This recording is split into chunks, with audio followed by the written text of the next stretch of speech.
All right, everybody, how we doing? How are we doing? Hello, hello, hello. Yeah, I realized that we were beginning to slide a bit too much in terms of the the late points. We'd racked up a couple after I'd been on such a good streak. This streak, it needs to be preserved. So, no more late points. We're back. We're back. -1 point? I agree. I agree. If only that was how the system worked. It'd be very, very easy. Here's the situation. I have other big news. Big news. Huge news. Huge news. The hair experiment is coming to an end. It's over. It's over. We gave it our best shot. I'm tired of it. I just think, unfortunately, it's just the way it has to be. I think we're going to go back to the shorter hair. That's what we're going to go back to. We're going to go back to the shorter hair. It is possible next Monday you will see me with shorter hair. It is possible. I don't know yet. I don't know yet. At the very least, it's happening. It's happening soon. It's happening soon. It depends. Yeah, that's the big news. All right. Morj thoughts on Wolves in 5. Oh, god damn it. I'm so sad. Because I've begun to realize that I think this is a playoffs that there's no chance of a team that I like winning. I think it's just not going to happen. Because, can I do a Mohawk next? Nah, I think it's just not doable. The short version is I wanted in order, I would have liked the Lakers, the Nuggets, the Warriors, or the Timberwolves to win. The Lakers are now out. The Nuggets and the Warriors are facing... What are the Warriors? Are the Warriors up 3-2? Warriors, Rockets. Yeah, game 6. The Nuggets are already at game 7, so they might be out this round. If they're not, it's going to be hard fought for them to get further. Warriors, Rockets. I don't feel faith that the Warriors or the Timberwolves. I thought the Lakers had the highest ceiling, but turns out they don't, out of all the teams that I liked. I don't have real faith that any of the teams that I like can win the whole thing. I don't have faith. I'd love to be wrong, but I mean, the Nuggets already might be out after this. Then they got to play the Thunder. They're going to be fucking exhausted after this series. The Timberwolves are good. I don't know if they're championship good. I don't think they're championship good. I just think that this is going to be one that, if I go back through the last several years, right, like, in my entire time as an NBA fan, the only year that a team that I did not like was in the finals was... Sorry, the only year that there were no teams that I liked deep in the playoffs, in the finals, was 2021. I didn't care for the Suns or the Bucks. But every year besides that, every year besides that, I've gotten to enjoy at least one team that I like making it to the finals. Not necessarily winning every year, but a team that I like, Yeah. Like, this may be even like last year I was rooting for the Mavs and they got to the finals, This year I could easily see no team that I like being in the conference finals. It's a possibility. And then no team that I like being in the finals. So I'm kind of bummed. Boston and OKC a tier above. I don't know. And the Cavs are looking really strong too now. The Thunder are clear. Yeah. OKC Celtics. I might straight up not watch the finals. The last time I didn't really watch an NBA finals, again, was Bucks Suns. And I watched bits and pieces of that. But I had no personal investment in it. I didn't really care. I thought it would be good to see Giannis win his. That was fine. It happened, but I didn't feel anything from it. I did want someone to win. This will be one where I don't know. Maybe I don't know who I'd want to win. Enough talking about that. I'm bummed. I was tricked into believing that the Lakers were good because their record started to become good, and they were kind of dominant. They became kind of dominant towards the latter half of the tail end of the regular season. So it's not like it was just like a wish and a prayer. It was like, no, they're kicking some teams' asses, some teams that are pretty good. And then on top of that, pretty much every basketball analysis that I watch and listen to, and it's not just like the media, it's not just like fucking Stephen A. Smith and dumbasses or whatever. Like literally all the basketball analysis, like from channels that were Lakers fans, not Lakers fans, whatever, like everyone was breaking down shit that was explaining why the Lakers actually legitimately are onto something here, why statistically this stuff makes sense, why they figured out schemes that make sense for different matchups. Everything was reflecting that. Like this wasn't just a bunch of random Lakers media bias. There was lots of like serious basketball analysts that are a bit more objective that were saying that the Lakers are good. So I bought into all that, and then it turned out to be a lie. So it is what it is.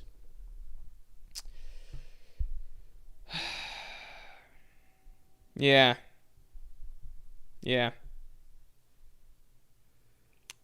Diptio Treviso says, Morj, you're hypnotized into Jackson not being the worst center in the playoffs. I was hypnotized into believing that the Lakers maybe didn't need a center. And maybe, like, going small but big, right? Like, could just work. Like, everybody being roughly big-ish wings could work. The clutch media bias, Lamorge says, Ender Anami. I don't, like, LeBron's my favorite player, but I genuinely don't think I fall into Lakers bias as much as some people, because like last year there were a lot of people that, like, last year I could just tell the Lakers are not a championship caliber team. And even the year before that, when they made it to the conference finals, I was like, I don't really see the Lakers winning the championship. So 2 years in a row, I've seen the Laker hype train like rise and fall, and like people kind of fall in love with like, oh, maybe they could do this, and maybe if just things click together or whatever. Last year, I saw I was like, the Lakers might lose round one, and then they fucking lost in round one, Year before that, even when they made it all the way to the conference finals, I was like, I don't know if they just don't seem like a championship type team here, and then they weren't, right? This year I did. This year I bought into it, but that's because like most serious basketball analysis did actually suggest that the Lakers were a good team. And their record and all advanced stats and everything seemed to reflect that. It just wasn't actually how it played out. All right. Back to fictional pirates. Yeah, let's get back to fictional pirates, because this is a topic that we discussed recently. So I figured, let's just have at it. Let's just talk about it. Why not? I'm gonna do the spreadsheet style. So you guys get an Excel sheet. You know what I mean, Google Sheets. Also, I'll just say this is a heads up. I have something post-stream, so this stream will probably be a little bit shorter than most streams. So just a heads up for that. Nothing crazy, but we'll probably call it before the 2-hour mark. So nice casual Friday stream. Just a heads up. Let me create the Google spreadsheet. End of story Straw Hats. I guess just end of story Straw Hats. Here we go.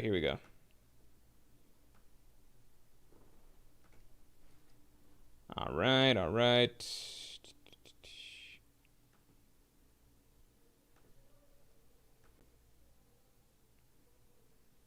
Yeah. Yeah, I think we're good. I'm gonna move my head down.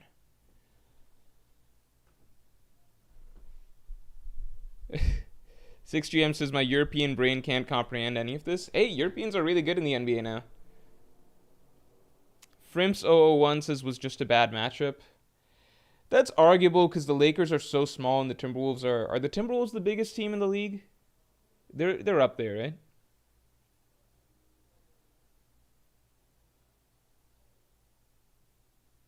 Yeah, Gobert and Naz Reid punked him. Lakers lack a center. I just got annoyed with people being like, "Oh, Rudy Gobert is actually so good and stuff." It's like, no, he just did that because they don't have a center. That's what'll happen when they don't have a center.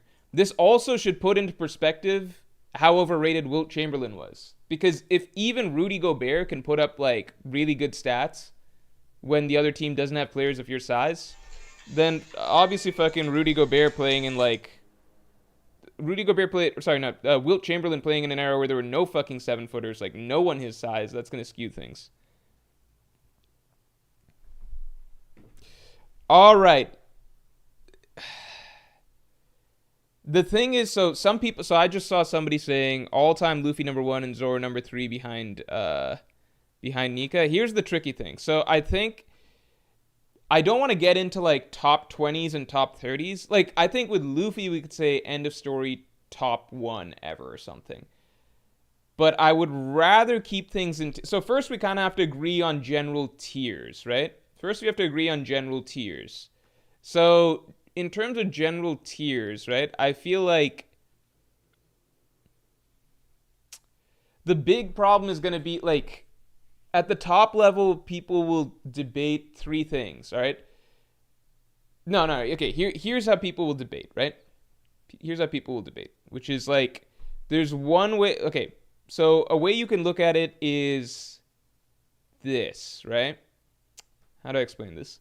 And this is a situation where we genuinely don't have enough information to say, okay? We don't have enough information.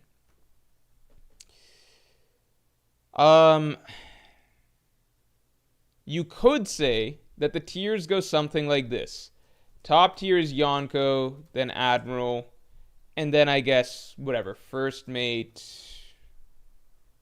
Yonko, Commander, Yonko Commander, whatever, so on and so forth, right? This would be Yonko first mate, I suppose. All right, you could say that the tiers are something like this, but you could also say the tiers are just top tier, or you could say it's like Yonko / Admiral tier, and then you could say it's Yonko first mate, Yonko Commander, right? You could say that. Some people believe this, that this is all one tier. Flip side, you could say Yonko, Admiral, and then you could even go one further and say Pirate King, right? Like, does that make sense? But then you could go even a step further and say something like, Joy Boy tier. If you believe that Joy Boy and Emu are a whole tier above like Roger, Whitebeard, stuff like that. Does that make sense? Like this, I'd say is like the most split up I could see people doing it. And then on the flip side, the least split up I see some people who believe that Admirals are same tier as Yonko, and then there's also people who believe that the Yonko are same tier as like Roger, Whitebeard, like Roger and Whitebeard aren't really a tier above that or anything. So then there's basically some people that believe that like all of this stuff is together, right? Like Pirate King, Yonkos, Admirals are all same tier. Does that make sense?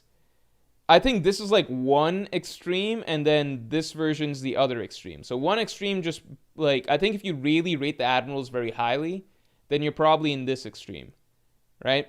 And then I think where you're basically like Admirals are basically the same as Yonkos, and then you might because I've seen all the variations, right? I've seen people say that Roger and Whitebeard are not a whole tier above Yonkos. I've seen people say that. Roger and Whitebeard are not a whole tier above Yonkos. Okay? But then I've also seen people say that Admirals and Yonkos, they're all the same tier as well. So it's like, all right. And I'm sure there's some overlap between those two groups. Not everybody in Group A says the same thing as Group B, but I'm just saying, like, if we look at the two ends of the extremes, I think there's people who think that something like Joy Boy and Emo are in their own tier. Then there's like a Pirate King tier, which would probably be like, I imagine, Prime Roger, Prime Whitebeard, Prime Zebek, things like that. And then Yonko tier, which is more like Kaido, Big Mom, stuff like that. Then Admiral, so like Kizaru, Fujitora, things like that. So this is the most stratified I think people go, and then this is the most condensed people go. Red says, I think Prime Roger and Prime Whitebeard are above Yonko level. You know what? Let me pull up one thing. Let me pull up one thing for you guys. All time. Here. If I were to pull up my all-time top 30, right? So this would be a way that we can kind of imagine things being broken up a little bit, right? This is a way that we could imagine this. First, let's get the stream likes up to 50 real quick, right? So it would be something like you could argue that Joy Boy. This is for fun, right? Here, let me clone this sheet. Right? So hypothetically, you could argue, I don't know, Joy Boy and Emu, that's one tier, right? And then I guess you would say something like this is prime. This is like Pirate King tier or something. Already it's complicated because I think people would argue Garp should go in that tier as well.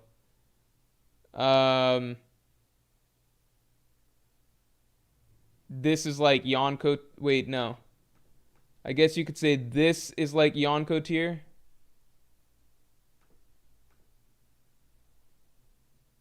And then this down would be Admiral. Already I'd move Loki up, but that's a discussion for another time. Like if I were to just call, yeah, I don't know.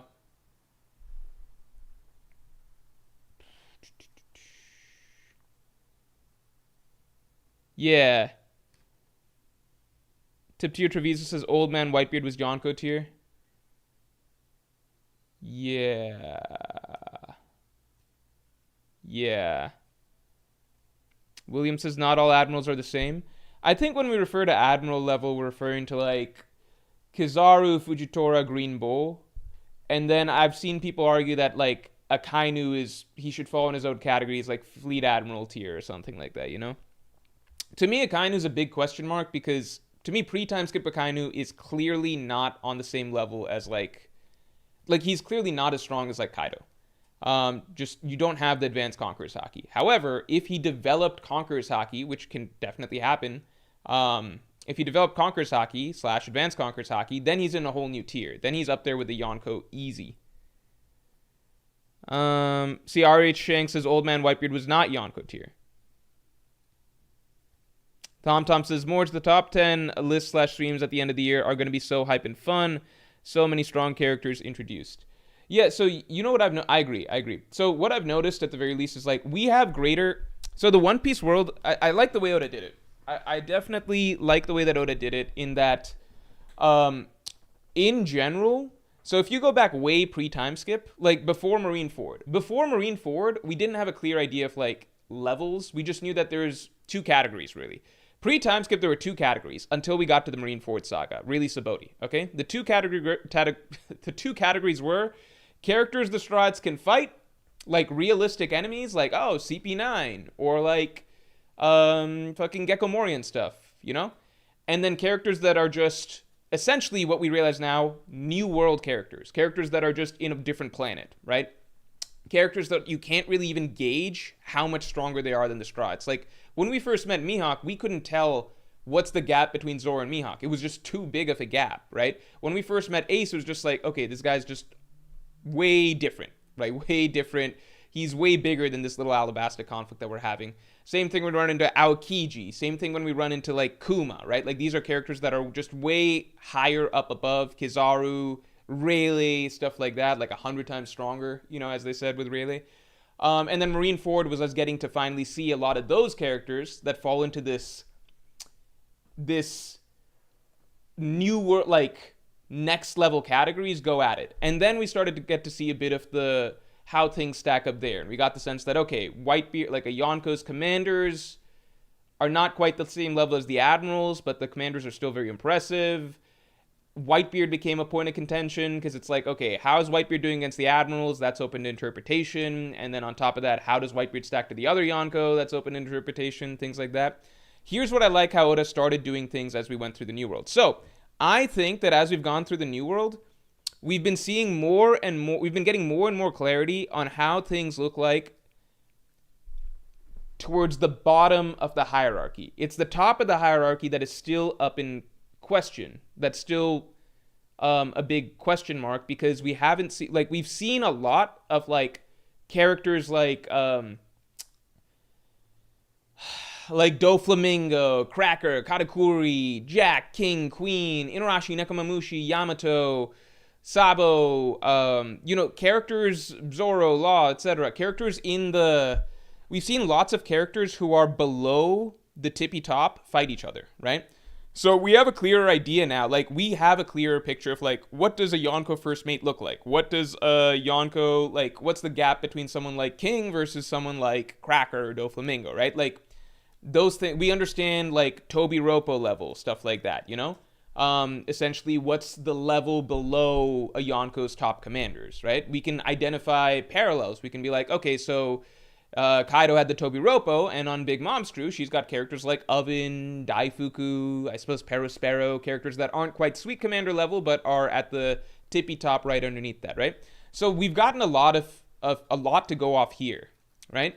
The tricky thing is, we almost never get to see admirals fighting Yonko fighting each other, Gorosei fighting Yonko, things like that. We don't have much of that just yet. So this whole top level where there's Yonkos, admirals, things like that, Yonkos, admirals, Gorosei, that's still a black box. And the thing that makes it the fucking hardest is the only character that we get to see fight these guys is Luffy. And Luffy is a really hard character to use as a measuring stick, because he has his own inconsistencies.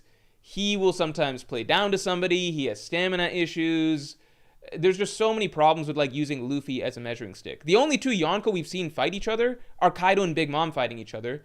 And that's problematic because, like, we don't have any matchups between them and, like, admirals or, like, Gorosei or something. They only end up fighting, like, Kaido fights Big Mom, so it's like, okay, they're around the same whatever. And then Kaido fights Luffy, and it's like, okay, so how strong is Luffy really supposed to be here? And then they both are just out of the story, right? And now we have trouble deciphering, okay, Luffy versus Kizaru, what are we supposed to make of that?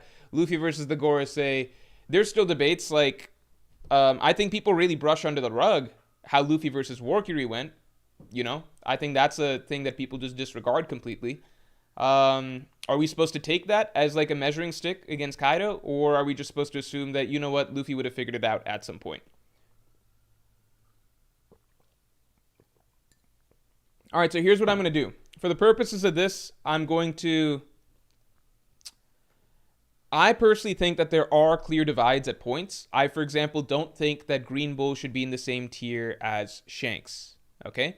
So I'm going to go ahead and separate out Yonko and Admirals, just for clarity. I don't think Green Bull is in the same tier as Shanks. I don't think Fujitora is in the same tier as Shanks. I don't think Fujitora is in the same tier as Kaido. I think that I think if you want to argue that someone like a Kainu is in the same tier, that's totally whatever. I'm going to go ahead and for the purposes of this and say Admiral is, we're going to call that a different tier than Yonko, all right?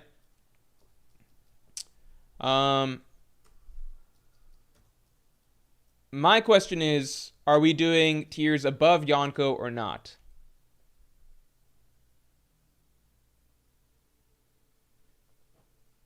Tio Treviso says, we didn't see Bajra and Gun against Warkiri. Yeah, I agree. It's entirely possible that at max output, Luffy could damage Warkiri.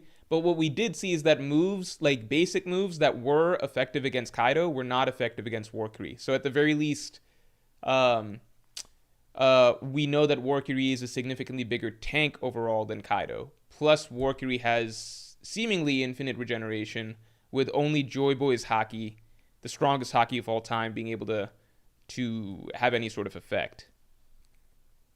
I'm not saying Warkiri above Kaido. I'm just saying that I would love to have a better measuring stick than Luffy in this situation.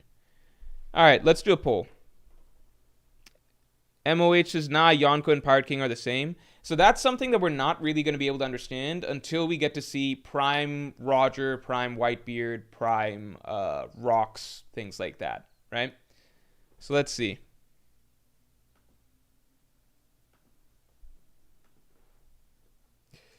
Should Yonko and Pirate King be separate tiers?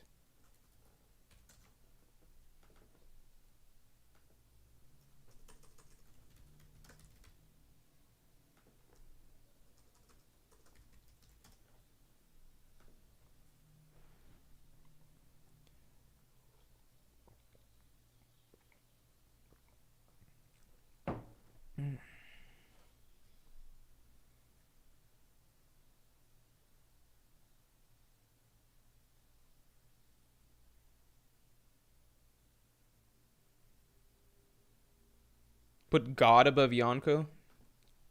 Okay, so people want Pirate King as a separate tier than Yonko. Okay, I've heard a lot of people say Roger is the same tier as the Yonko. Whitebeard's the same tier as the Yonko.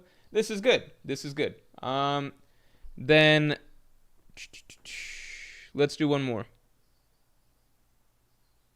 Let's do one more.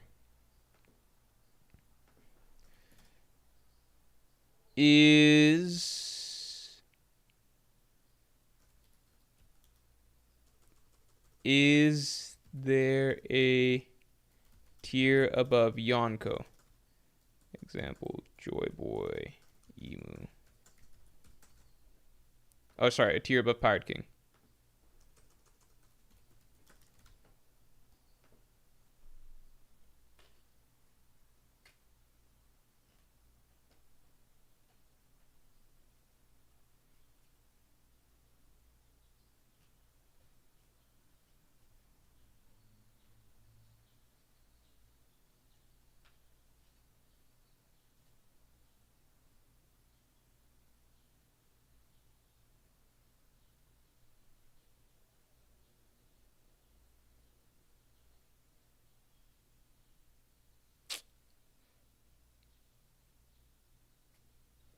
Like, if I were to say my personal opinions, I personally do subscribe to this.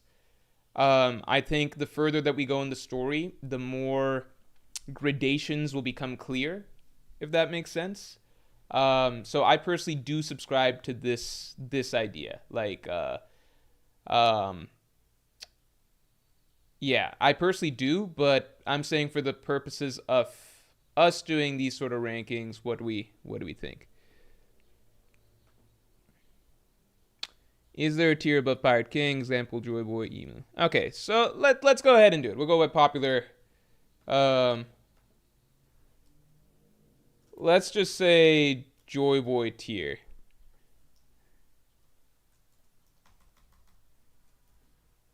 All right. Okay. All right. I think this makes sense. Yonko Commander, Tobi Roppo. Like if I were to just quickly do, like if I were to give a quick idea, and everyone will disagree on these sort of things, and I think the lower you go in the scale, the less that it matters. But if I were to just give some quick examples, right? Here's some quick examples, and this isn't fully thought out, right? But if I were to go through different factions, right? Like I would say among the Beast Pirates, right? You've got like Kaido here. You've got King here, Queen. Are people going to get picky about Yonko 2, Yonko 3? I don't know if Yonko 2 and Yonko 3 are separate tiers, by the way. I used to feel like it's possible that No, never mind. I guess they should be. I don't know. Like, I wonder how much of a big difference there is between, like, Smoothie and Cracker. Because if you look at Katakuri and Cracker, like if you go back and look at Katakuri and Cracker versus Luffy, I think Cracker gets underrated in the grand scheme of things. Because if you look at Luffy versus Katakuri and Luffy versus Cracker, Luffy low-key struggled the same against Cracker as he did against Katakuri. The only thing that was different was that against Cracker, Luffy had Nami help him, so he didn't ultimately have to get any stronger. But against Katakuri, Luffy was in it solo, so he had to get stronger. Does that make sense? I do get the sense that Jack is significantly weaker than King and Queen. So my thought is just that, like, I feel like it's possible that some Yonko... Like, I don't know if it's just a standard thing that there's a Yonko 2 level, a Yonko 3 level. I feel like different Yonko crews can have a bit more variation in their gaps. You know, like, maybe Queen and King are closer together and Jack's a bit lower... But in Big Mom's crew, Katakuri, Smoothie, and Cracker are all pretty tight together or something. Maybe in Shanks' crew, Yasop and Lucky Roo are pretty close. Who knows? Yeah, Sexy Lich says the gap between Yonko commanders is small. That's the thing, because it's just like, I feel like Queen should be above... Oh, I don't know why I wrote Cracker. I feel like Queen is a solid step above Jack, but at a certain point, it's like, is it easier to just group them all together? Like, should I just do Should I just do should I just be a little broad and just be like Yonko Commanders is a tier? You know? Yeah, Isaiah Coleman. I somewhat agree with you. All commanders are on the same tier, but first commanders are just closer to admirals. Yeah, like first mates are just always going to be the closest to the top level, but I don't know if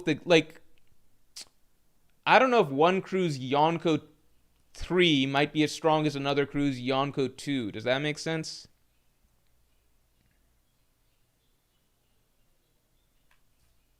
I got Kaido's spot 2. Kaido's in Yonko tier. Yeah, I might just do Yonko commanders. Cash says I prefer it more specific.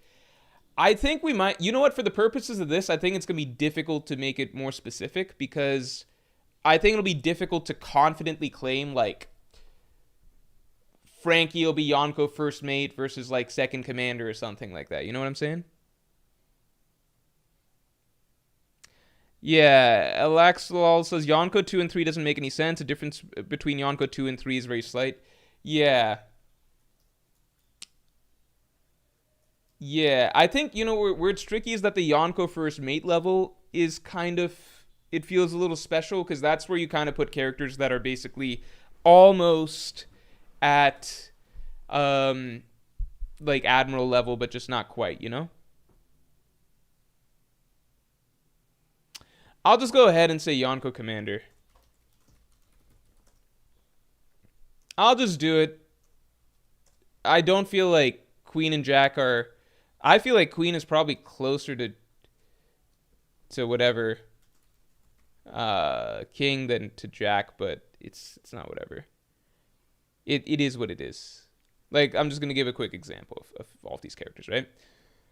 If I were to look at like Doflamingo's crew on the other end, I'd say like Doflamingo's here. I feel like Doflamingo's seats, like Virgo, Pika, etc., are at this level, and then I think his officers are somewhere like in a level below. Does that make sense?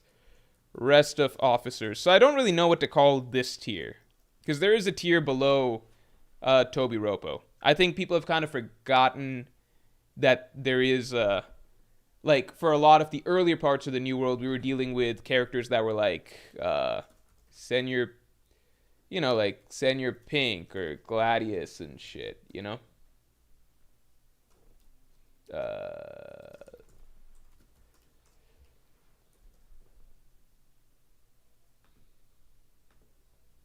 This is just I'm just using this as examples. You see what I'm saying? I feel like every straw at end of story should be able to beat these guys, so maybe it's just not relevant. If I were to look at Big Mom's crew, obviously Katakuri, Smoothie / Cracker, Big Mom herself, right? But then this is where guys like Peros, Sparrow, Oven, Daifuku kind of go. And then this is where I figure characters that are below that level, like Tamago, Bobbins, etc. go. Does that make sense? Headliners. I'm not gonna lie. I guess you know what the problem is. We never saw headliners really in action, outside of like Hold'em being stomped by Luffy. So I guess that's where headliners would go. Hawkins was technically a headliner. Wasn't Hawkins really weak for a headliner? I feel like Hawkins should be higher.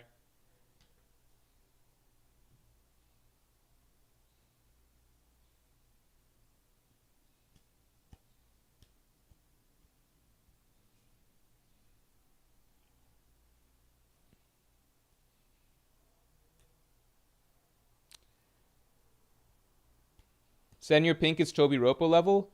No, because just look at Frankie versus Sasaki versus Frankie versus Senor Pink. So Frankie versus Sasaki, Frankie had to pull out every single thing that he had in his arsenal, right? He was fighting in the Shogun form the entire time, and he still nearly lost. And that was after he emptied the clip. Like all of his stuff, missiles, coup de vent, the radical laser, all that stuff, and the Shogun was shredded by the end of that fight, right? And Sasaki was probably not even like the strongest Tobi Roppo. I imagine Sasaki's somewhere in the middle, right? Frankie versus Senior Pink, Frankie basically held back the entire fight. He actually just fought in his normal form, fist fighting the whole way through, right? That's actually a very clear example of Frankie, like Senior Pink to Sasaki is a clear example of like a jump in tiers. Another example is like fucking, you look at Luffy versus Ulti, right? Luffy and Ulti fucking clashed for a bit. Ulti and Yamato, like you can say Yamato speed blitzed Ulti to begin with, but then they actually had a bit of a rematch later on where they both sparred for some period of time off screen. And Ulti didn't go down. Ulti didn't even go down to like Big Mom. Like there's no Tobi Roppo that are Senior Pink. Like Senior Pink is not on the level of any Tobi Roppo. Like you can pick any one of them and they have significantly better feats than Doflamingo's officers.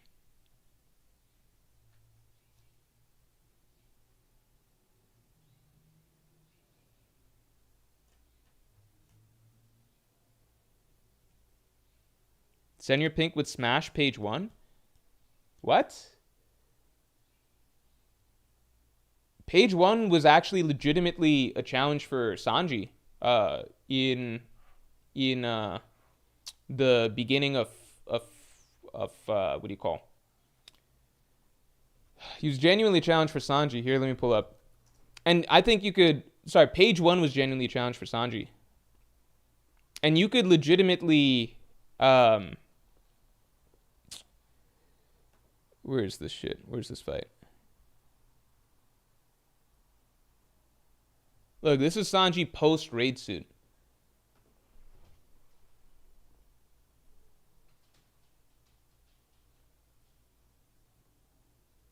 So once he goes, like, look, like, page 1 straight up, he actually genuinely overpowers Sanji right here. And he sends Sanji through, like, most of the flower capital.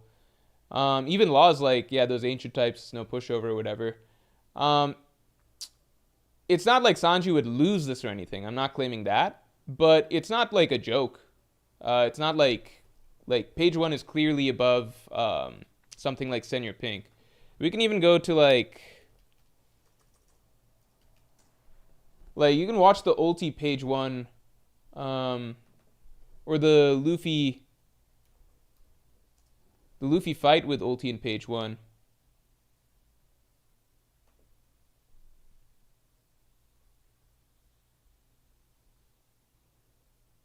Like, Ulti overpowers Luffy right here.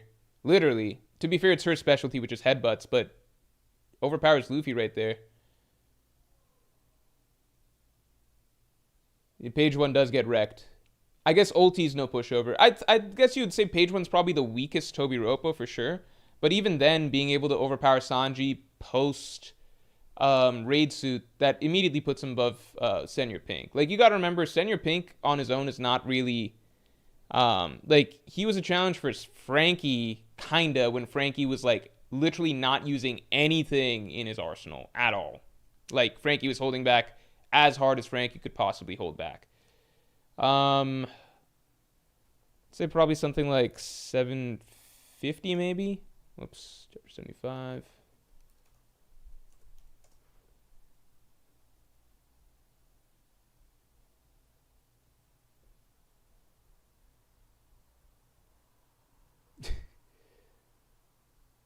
It might be one chapter back. Let's see. Oh no, it's a couple chapters. Let's try 747.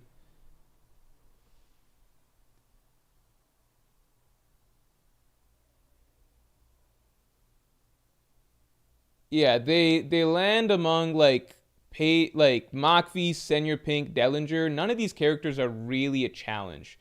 Like Senior Pink's able to grab Luffy while he's running. That's about it. Like, they can't even slow him down, really. I don't think this is Tobi Roppo level. I don't think any of these guys are ever implied to be at that level. Alright, continuing on. I don't know why we're getting in the weeds about that. Because honestly, I think that all the Strats will be above that level come end of story.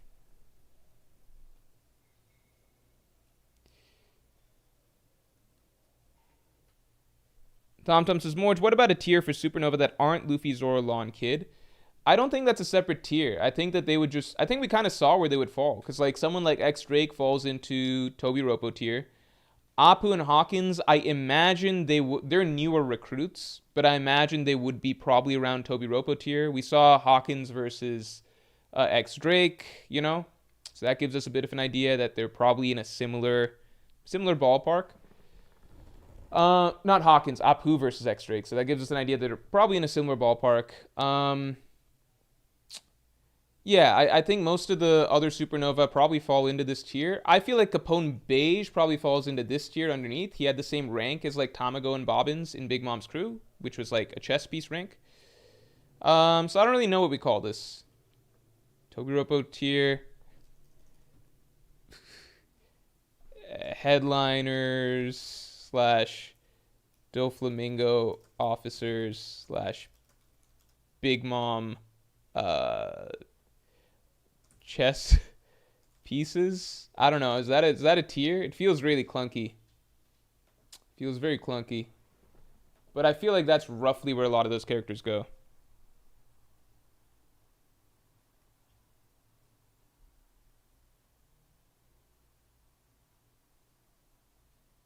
Virgo stronger than Pika personally? I agree. I don't think they're in a totally different tier though.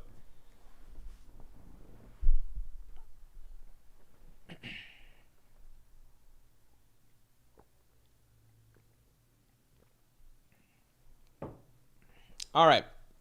All right, everybody.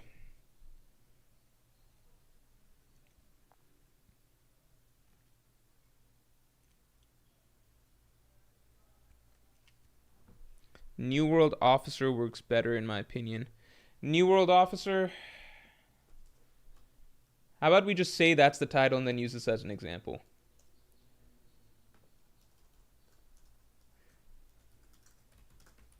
Whoops.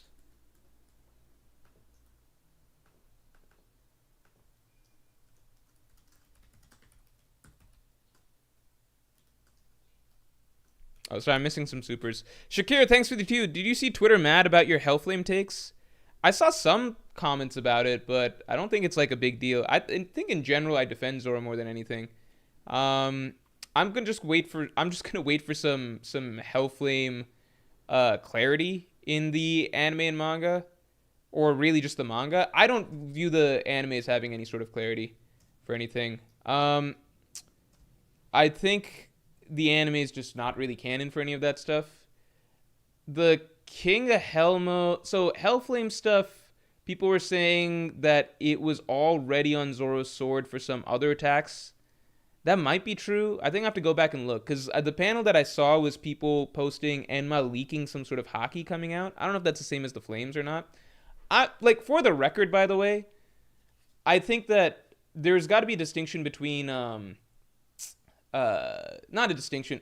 I think just understanding a distinction between like when I'm actually trying to like really make sense of something versus when I'm just making jokes for stream or whatever. When I'm joking about Zoro, King of Huff Huff, it's just jokes. It's not a big deal. Like my actual take, if you go back,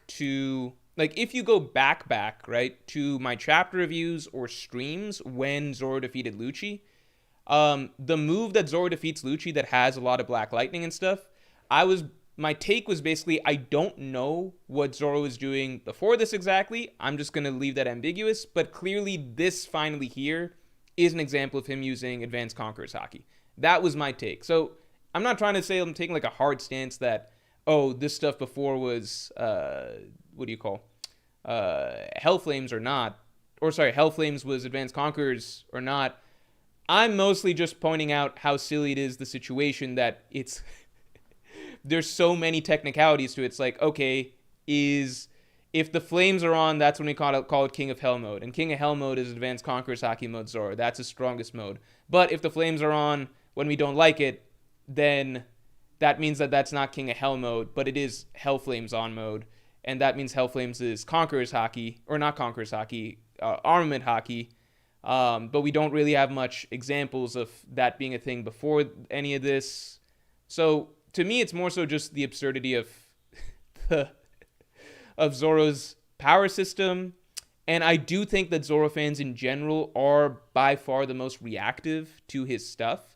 I think the one thing everyone can agree on is that he used Advanced Conquerors to defeat Lucci, right? I think the vagueness comes from what's going on before then. And I think it's silly to act like it's that cut and dry what Zoro was doing before then. That's all I'll leave it at. I don't think it's like as simple as obviously Oda's made it very, very clear that Zoro's power system works like this. And Ashura is this thing, and the fires are this thing, and King of Hell is this thing. I don't think that we have that clarity. And I think Zoro fans are very defensive over any implication that that he had some level of difficulty or had to exert himself in a manner that is not becoming of him in the Lucci fight. That's all I gotta say. Justin Holland, thanks for the 5-man. Shinuichi are under Tobi Roppo. Wild take. Pirate King strides below Joy Boy and Pirate Kings. Pirate King strides below Joy Boy and Pirate King, and Wings should be able to contend with commanders or first mates.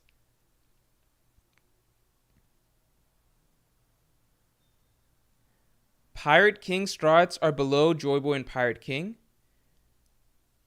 And Wings should be able to contend with commanders or first mates. Wings do, though, right? I think we already agree that Zoro and Sanji are up there. Maybe I'm misunderstanding what you're saying. What are the Shinuchi? Maybe I'm misunderstanding. Are that the numbers? Shinuchi, One Piece?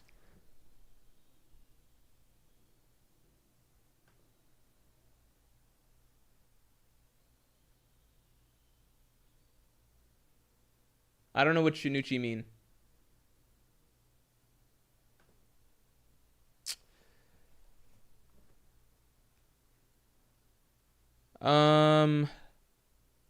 Shinuchi are is that headliners? I'll just put that. I'm gonna put headliners. Yeah, Wings do contend with commanders and first mates. I just think at the end of the day they're gonna be way, way, way higher. Storm Fox, thanks for the 2. Carrot with Rumble Ball is Yonko 3rd commander level. No, because that's where Inuarashi Nekomamushi are. That's where Inuarashi Nekomamushi are. That's way higher. Like Inuarashi Nekomamushi with Sulong, they are Yonko 3 level, right? Carrot is nowhere fucking near that, you know? We saw that Carrot without, basically if you go back to Whole Cake Island, we saw that Carrot without Sulong basically was like she couldn't really keep up with like these characters. With Sulong form, you could make the argument that maybe she could beat someone like Oven or Daifuku. She actually lost to Perospero, right? With Sulong? Didn't she lose to Perospero with Sulong? Or was that because of Cloud Cover? I forget. Either way, it was a team fight with her and Wanda. But you gotta remember with Carrot, like, she's implied to be below Pedro. Yeah. Perospero, Loki, Yonko, 3rd commander. I think Perospero is a great example of a of Yonko. So here, I personally think that there's a tier that exists. This is my take, right? It's like Yonko 4, okay? So see if this makes sense. Yonko 4, I don't think that Kaido's crew really has one. I think if they did, I think it would be something like actually a character that got off screen, Hanafuda, which is basically he has the strongest, like he was a Shichibukai, had the strongest ancient zone, the T-Rex zone and stuff like that. He wasn't officially part of Kaido's crew, but he worked in conjunction or whatever. I think that Big Mom Pirates had Snack, right? I think the Strahd Pirates have Jinbei. I think Snack / Perospero, arguably, right? Basically, I think that there is this tier that exists. I think that this is where Law was, actually. I think this is where Dressrosa Law was, for example. And I think that this is where I think that this is where I would put pre Gear 4 Luffy, if that makes sense. Does that make sense? Like, it's basically a tier that, like, Law could wreck, um, like, we saw that Law could wreck, like, Virgo, right? He could wreck Virgo, he could beat Smoker, you know? And those were comfortable wins for him, but he was clearly not on Doflamingo's level, and Doflamingo, I think, is, like, the bottom of the rung of Yonko Commander level. Same thing with, like, Luffy before he started using Gear 4 against Doflamingo. I think it's, like, a level where that, like, does that make sense? I don't know if this makes any sort of sense, but I think that it's something where it's just you're not quite in the Yonko Commander tier. Like Gear 4 Luffy and up is Yonko Commander tier. Like Doflamingo and up is Yonko Commander tier to me. But I still think pre Gear 4 Luffy beats the Tobi Roppo. It's just much higher difficulty. I think pre Gear 4 Luffy beats Virgo, Law beats Virgo. Like, they beat the characters that are in, like, this Tobi Roppo and down area. Does that make sense? I feel like a lot of the Yonko 4 is basically what I call, like, a lot of the Yonko have, like, Big Mom Pirates literally had a fourth guy, Snack, but he was deemed too weak to stay one of the top, like, a sweet general, so he lost his status, right? Does that make sense? Like, I feel like a lot of the Yonko have these characters that are maybe not quite. Like, I feel like someone like Hanafuda is probably above the Tobi Roppo, but below the Yonko commanders. I feel like Jinbei wouldn't really be a Yonko third commander, but he's clearly above someone like Who's Who. Like, I don't think Jinbei is as strong as Gear 4 Luffy or Doflamingo. Personally. Maybe I'm underrating Jinbei, but, like, he's just... I don't think he has anywhere close to Gear 4 Luffy's power, considering Luffy can, like, break Dressrosa in half, and he's nowhere near as fast, stuff like that. I feel like Jinbei's probably around the level of Dressrosa Law.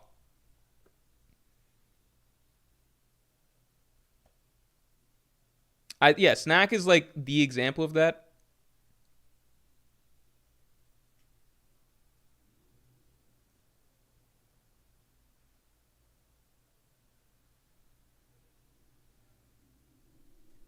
Brandon King says, where do you place Yamato? I've always had them between Admiral and Yonko. I put Yamato right here at Yonko First Mate. I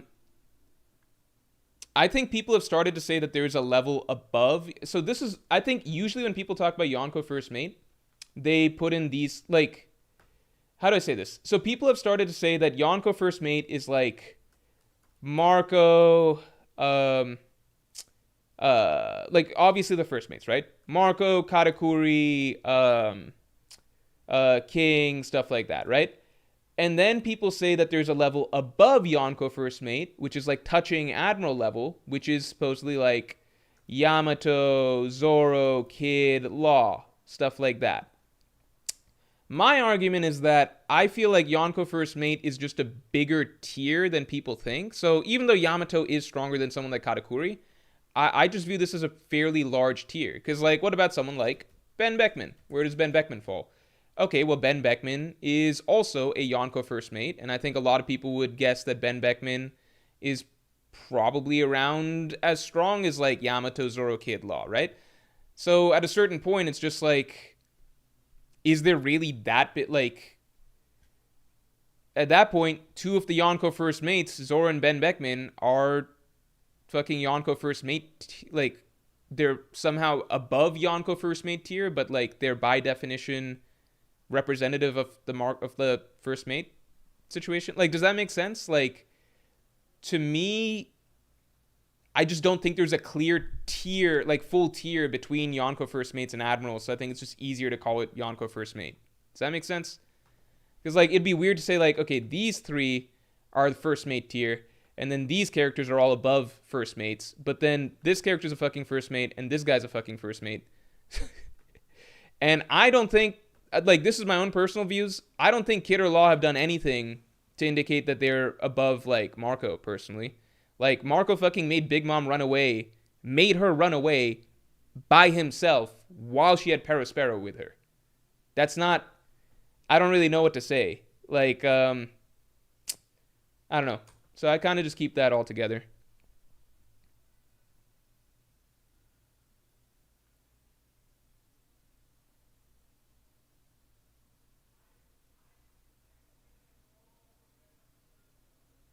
Borsalino, Crocodile, and I don't even know what you guys are arguing about. Law is Admiral level now? I don't think Law is Admiral level, but you know what? I'm just getting rid of this tier. I don't think this is worth discussing. This is just like a in my head sort of a tier.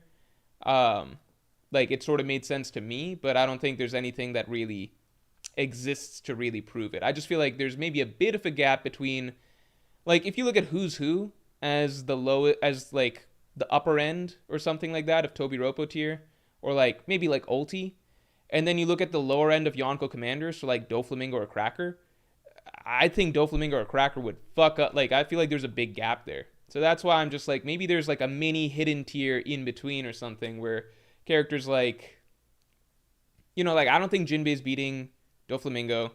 Jinbei could beat Cracker because of the terrible matchup for Cracker, but if that's due to Jinbei being water-based, not due to his strength or whatever.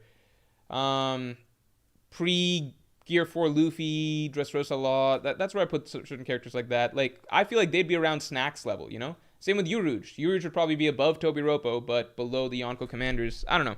Let's see. Marco, best first mate, Marco Admiral tier. See, that's the thing.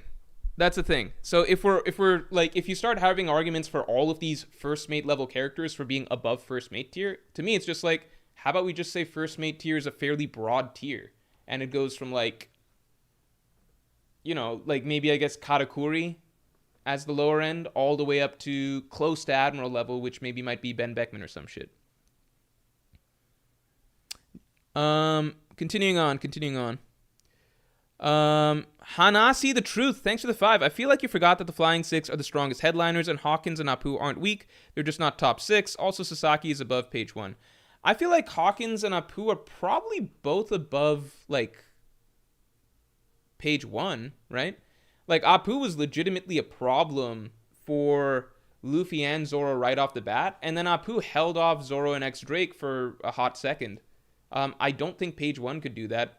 I took it more so as, like, Hawkins and Apu literally just became part of the Beast Pirates, like, a week before the events of the Wano arc, so I don't think they would necessarily be made Tobi Roppo right away. I imagine that's something that you earn over a period of time, whereas X Drake has been part of Kaido's crew for 2 years now, right? So that's my assumption there. I might be wrong, but I think that seems to make sense. Yeah, Tobi Roppo, they're the strongest headliners. Yeah, that makes sense. Sasaki greater than page 1. Yeah, I agree. Marco Cadillo, thanks for the 2. Who's the most overrated character strength-wise? I think I've said this before, but I think Sabo. Just because he has no feats that put him... He just doesn't have any feats. Like, he really doesn't. His best feat is holding off Fujitora when Fujitora was explicitly not trying. And Sabo is the one who was getting pressed and actually under duress in that situation when Fujitora wasn't trying. So he has no real feats that put him on... Like, that... He has no feats that are comparable to a lot of the characters that he gets compared to, if that makes sense. So to me, Sabo is probably the most overrated at the moment. Oda has said that Sabo's been training. So it's possible that the next time we see Sabo, he will do something more impressive than he's done so far.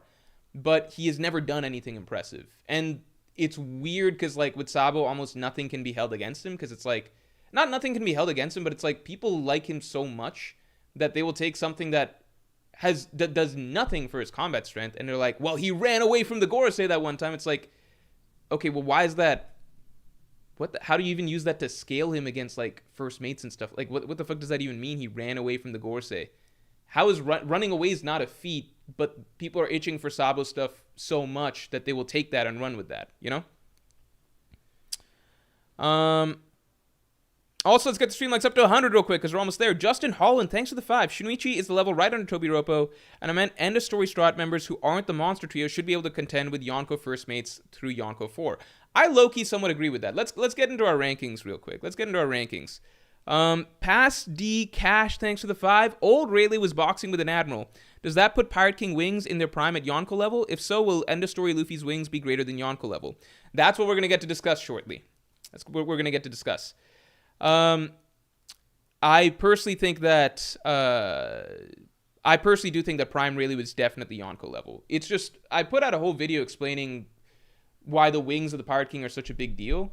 Prime really is like really built up as a like significant character. People just seem to have forgotten or not realized.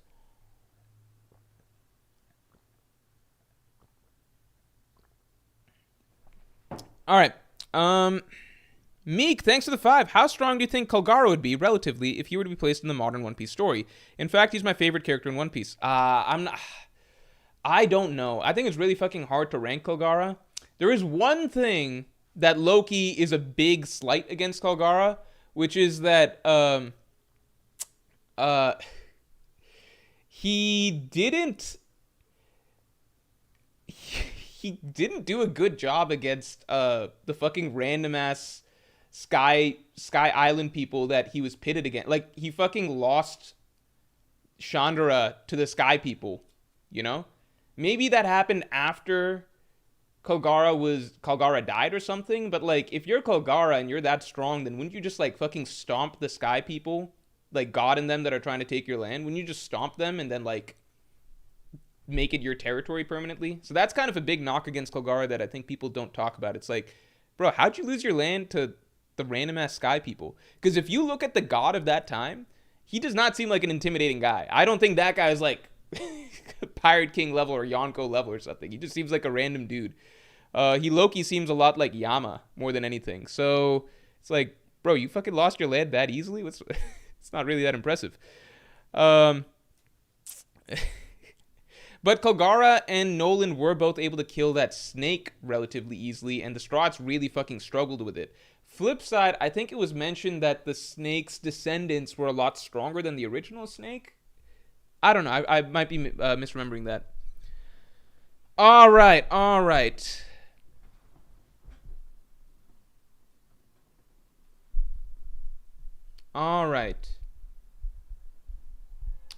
Okay, so I just did these as like examples.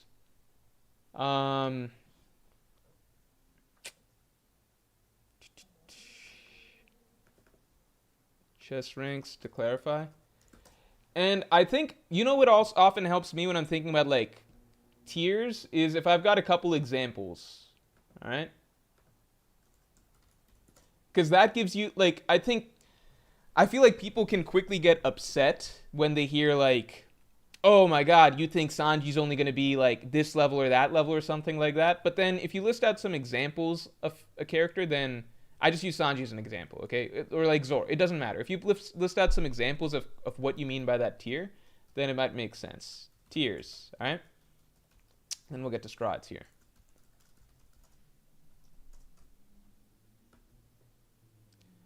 So some examples would be Joy Boy / Emu, right? Pirate King, Roger, Whitebeard, Zebek. Yonko, Kaido / Big Mom. Let's just use Kaido and Big Mom as the example of Yonko tier. Because if I put Shanks, people might be like, some people think Shanks is just a whole different tier. Don't know. Admiral, let's say Kizaru, Fujitora, Green Bull. All right. Some people will argue Kizaru should be in the same tier as Kaido, Big Mom. I just don't even know. I don't know. Yonko First Mate, let's say like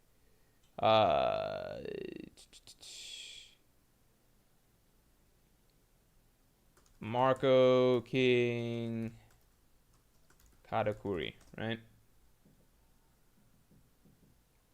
I'm trying to do characters that people would be non-controversial to say if they're in this tier. Because if I say like Kaido, Big Mom, Mihawk, people are gonna flip the fuck out, and people are gonna be like, Mihawk should be. Some people will say Mihawk should be Pirate King level, right? If I do Shanks, some people will say the Shanks should be above, right? That's just the way it is. So I'm trying to keep it simple, right? Let's just say Queen, Doflamingo, Cracker, Jack, right? Tobi Roppo should be obvious, but like, who's who? Sasaki. Let's put some non-Virgo. Pika. Diamante? He's a seat. I don't know if he falls in this category. I'll fucking put in page 1 to just to remind people that it's a broadish range, you see? All right.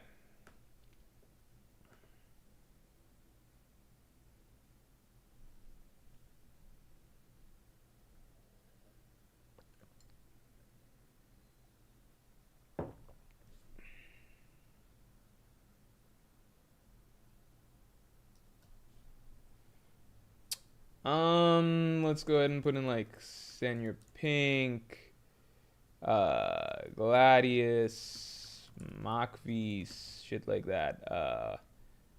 I feel like low-key Machvis and them should be a tier below. I forget. Machvis, Tamago, Bobbins. Let's not get too in the weeds with it. All right, and I don't think any strides go lower than that. All right.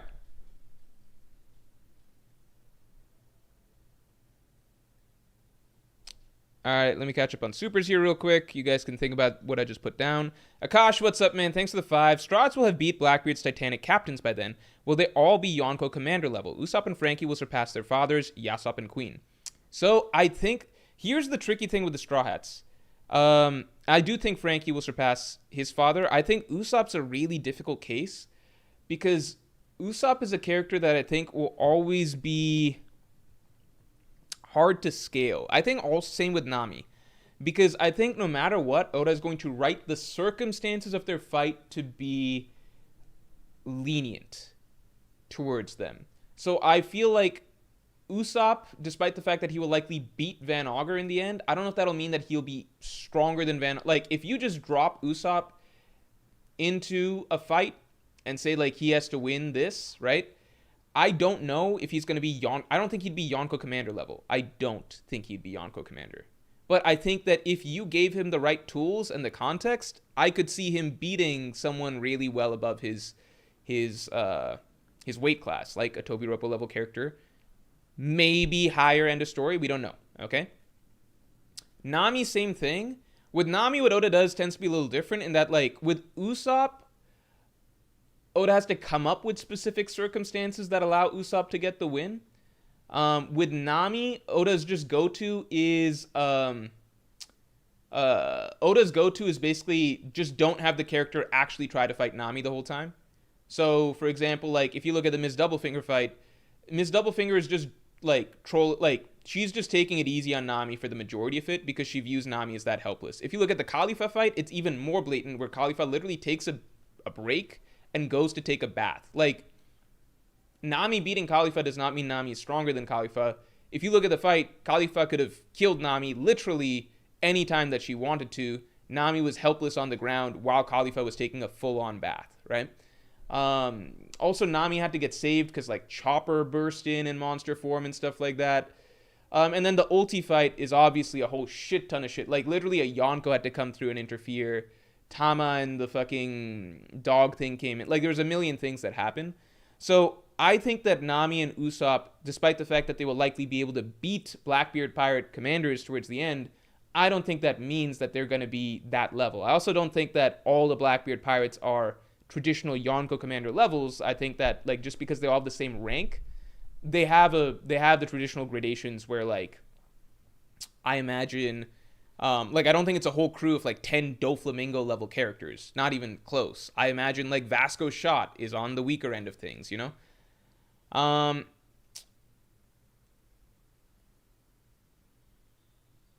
So, Usopp surpassing Yasop, I don't think in straight combat Usopp will be better than Yasop. But I think Usopp could defeat someone of a similar level given the right circumstances. Narad, thanks for being a Yonko tier member for 3 months. I know you're sick of it, but don't you think Oda's to blame for all the Mihawk stuff? Makes World's Strongest Swordsman a thing, and then makes every top tier use a sword. I think Oda is to blame for that, yeah. I think that for Oda, he doesn't care because he already knows in his head what the correct answers are, but it's likely for him that he's just gonna wait till... Like, we will get our answers in the end, right? with Oda, the way that he's talked about it, he's very excited for this final war. He wants to draw what he calls the final chapter of One Piece quite a bit. He's really, like, he's done so much setup and planning for this big final battle royale that whatever questions readers have in their heads about, like, who's stronger than whom, etc., right? Those are all things that he is eagerly looking forward to answer to some degree. Like, answer as in, like, we would still likely have a lot of debates and everything, but, like, he wants to showcase a lot of big battles towards the end of the story. So he already knows in his head what's going to go down, right? So that's one of the reasons I've talked about, like, I talked about towards the beginning of the stream. We still have a lot of confusion about, like, these higher level characters and how they stack, right? Precisely because Oda has deliberately avoided showing a lot of, like, Yonko on Admiral combat, or Admiral on Yonko combat, or Yonko on Yonko and things like that. And definitely Oda has been very, very greedy in terms of showing things from the olden days, like Prime Roger, Prime Rocks and stuff. So as the stories progress, we've gotten to see more action from characters. Like, at this point, we've seen a shit ton of action from characters in these tiers as the New World has progressed. As we go higher, it's very rare that we see anything. Like, Aokiji getting to fight Garp, that was a rarity on screen. Like, on screen, that's a rarity getting to see something like that in One Piece. In the final war, it's going to be all matchups like that. So a lot of our questions are going to be answered. Heavenly Lion, thanks for the 5. Is Akainu Yonko level or is he an Admiral level character? Been watching the channel since the Wano Report days. It's been awesome to see the growth. Thanks, man. Man, the Wano Report days were so long back. That's crazy. That is crazy. Thanks for the long time support, Heavenly Lion. My take on Akainu is simply this, okay? I actually rank him here in this. I think that if Akainu has unlocked Conqueror's Haki over the time skip, you know, Sengoku, previous Fleet Admiral, had it. Akainu might potentially be a major Luffy opponent down the line or something. So if Akainu has unlocked Conqueror's Haki over the time skip, then yeah, I think he would be Yonko level if he can use Advanced Conqueror's Haki like other Yonko level characters, you know? If Akainu is still pre-time skip level, then that means that he scales to Aokiji. Akainu and Aokiji are exactly the same if Akainu scales to... If Akainu is still the level he was when they fought, right? They're exactly the same. Akainu's maybe like 0.5% stronger, right? 0.1% stronger, right? 10 days, they're dead even, right?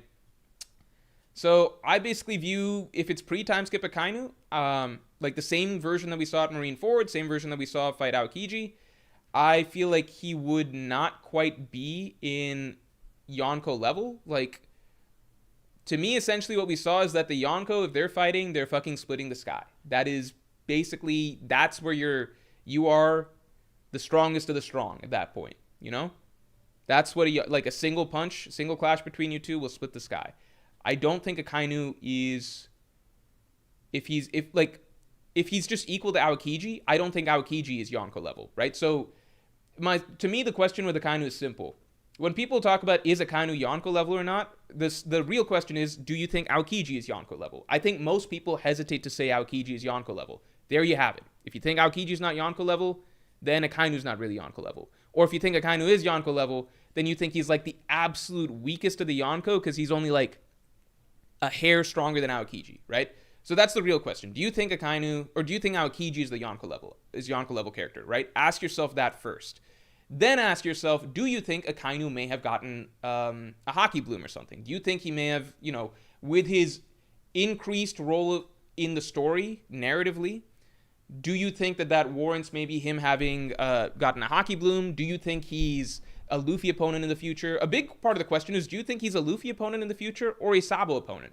If he's a Sabo opponent, he probably has to remain pre-time skip level because Sabo's not beating Advanced Conqueror's Haki using Akainu. That's just not happening. That would put him way above even Marine. That would put him above Marineford Whitebeard, you know, like Akainu. So that's really the question with Akainu. I don't like scaling him at the moment. I don't like doing anything with him just because it ultimately is going to come down to what is his actual role in the narrative. If his role is a Luffy opponent down the line, he's probably gotten a Conqueror's Haki Bloom. He's probably easily Yonko level in that case.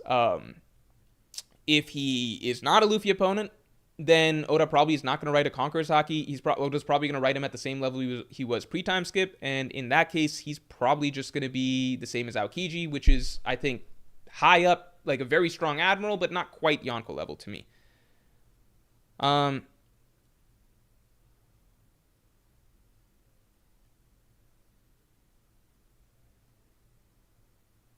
a lot of people think Aokiji beats the Yonko.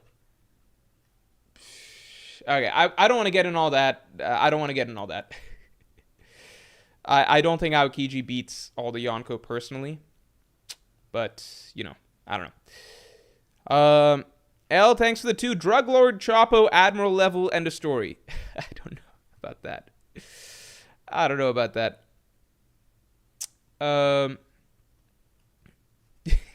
That'd be funny. Heavenly Lion, thanks for the 5. Is it wrong if I don't think Blackbeard Pirates versus the Straw Hats will be 1-1, but a mix of different characters than the Straw Hats? I have a very large video I've been talking about for some time, breaking down why I think a lot of the Blackbeard Pirates matchups with the Straw Hat Pirates are not going to be what people think, and why I think that there's going to be significant changes to Blackbeard's crew, significant improvements. So I'm just going to leave it at that. I'm not going to get into Blackbeard Pirates versus Straw Hat Pirates too much. Yeah.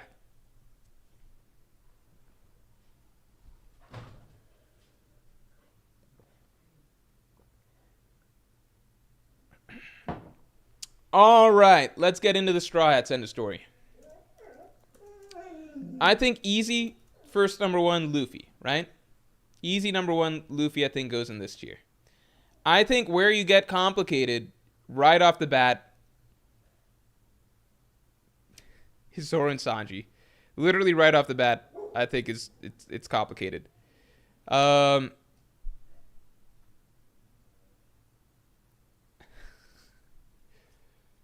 I think it's man, I'm already stuck, man. I'm already stuck.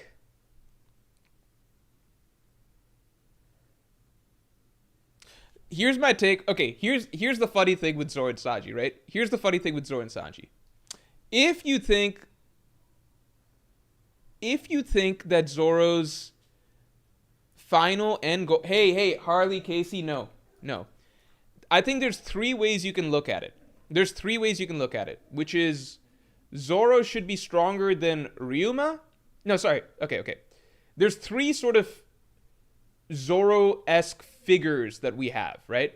We have Zoro in the context of being the Pirate King's right hand, right? In which case, we're looking at Rayleigh. How strong was Prime Rayleigh? But then you have Mihawk, and a lot of people believe that Mihawk, in his prime, is even a whole different level than Prime Rayleigh, right?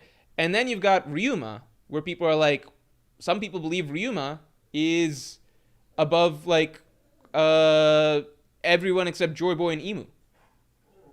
So you've got, like, with Zoro, you've got several different bars to go by, and the trickiest part is we actually don't know what any of those individual bars represent. And if I had to say off the top of my head, I'd imagine Ryuma is above Mihawk, is above even Prime Rayleigh. Although I think people sleep on how strong Prime Rayleigh likely was. One thing that's really funny, like, the biggest thing that indicates to me that Prime Rayleigh is actually a much bigger deal than people realize. You know what the biggest thing is? Rayleigh's biggest feat, or not feat, but the biggest thing that's a testament to how strong he likely was, or how notable he likely was in his prime, Shaggy fell for him. Because that might sound so funny and so ridiculous, but it's actually a thing in the story that Oda seems to have been shaping up. Because if you look at, it's a bit of a trend. The Empress of Amazon Lily, hey, Harley, Casey, no.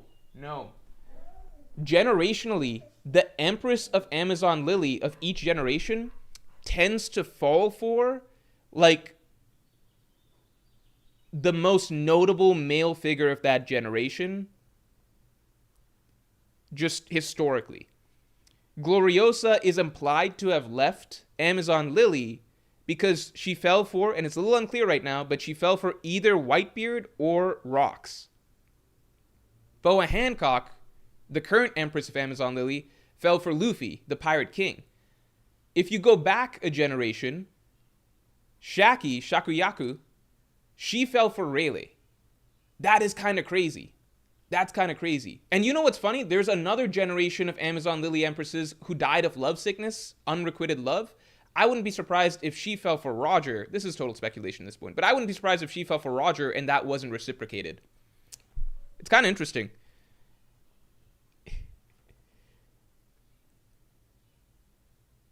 No, it's interesting. Like it's a bit of a running theme that Oda's had in the story, which is if you can leave out the Roger aspect, but like Boa Hancock fell for Luffy. Prior to that, Gloriosa fell for either Whitebeard or Zebek. Shaki fell for Rayleigh. That is like a genuinely huge testament to how significant we're supposed to view Rayleigh as a character. Because these Amazon Lily Empresses, like Oda only writes them falling for like the most alpha of alpha men, if that makes sense. That's not crazy. That's like actually a little trend that seems to be developing. She fell for Shanks? I don't know.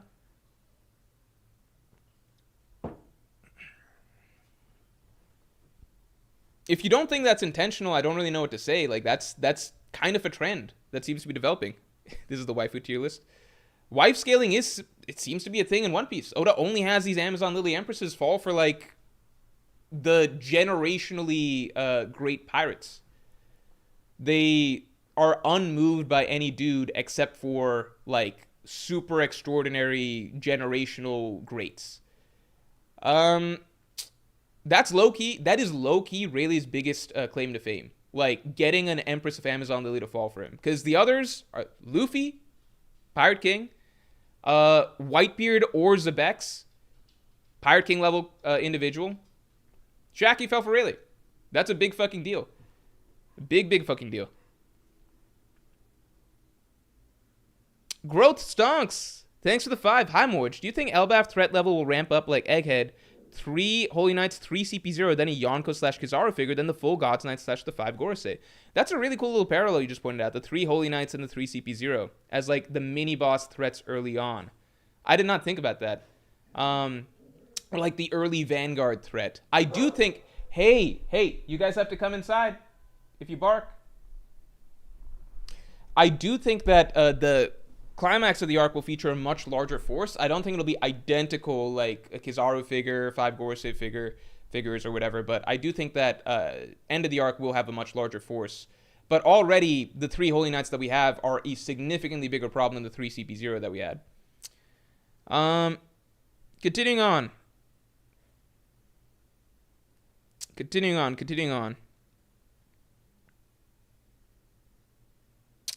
Oh, hold on. I'm missing some supers right here. Let's see. Azure Aether, thanks for the 2. Are we counting potential straw hats such as Yamato, Bonnie, Vivi, and Momo? I'm going to leave them out. It's just not worth it. It would get too in the weeds if we're counting everyone who's like, do they count, not count, whatever. We'll just go by straw hats we have right now. Supersonic Squad, thanks for being a Pirate King tier member for 19 months. Just put Zoro at the top and Sanji at the bottom of Yonko, easy. Lines up with the old wings. Zoro could be Pirate King, and Sanji high Yonko 2, I guess. I feel like, to me, I don't think Zoro is... Like, I'm just going to say, right, like, that's a fair way to put it. I think where people will flip is if Zoro and Sanji are in different tiers. I'm just going to say right here, I don't think Zoro is in this tier. I personally feel like what we will likely get is... I think what we will get, and this is kind of a commonality with a lot of Zoro and Sanji fights, I think Enies Lobby is maybe the exception. I think that Zoro is going to beat an opponent that is clearly stronger than Sanji's, but I think Sanji will likely beat his opponent more comfortably. And so I feel like at the end, the debate will essentially be, hey, Harley, Casey, no.